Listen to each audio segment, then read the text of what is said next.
Մեր ղեկավարները սկսին ասել, որ Արցախը անկախ պետք է լինի։ Վստահեցնում եմ, բոլոր մեր ղեկավարները դրան չէին հավատում, որ երբևիցե դա կլինի։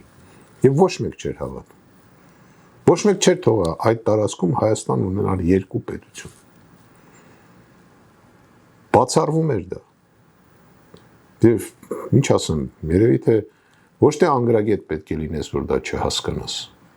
այլ երևի թե շատ ավելի վատ։ Տեսեք ինչ տեղի ունեցավ։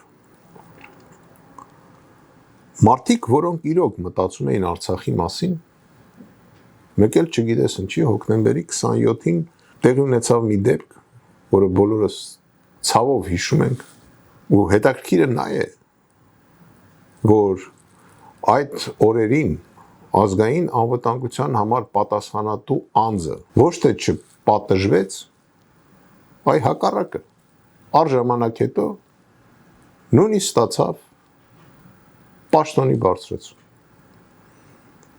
Բայց ազգային անվտանգության համար պատասխանատուն այդ թվում երկրի նախագահն էր։ Փաստացի ոչ մեկ պատիժ չկրեց, ոչ մի ձևի։ Այստեղից սկսեց Հայաստանում ղեկավարների անպատժելիությունը։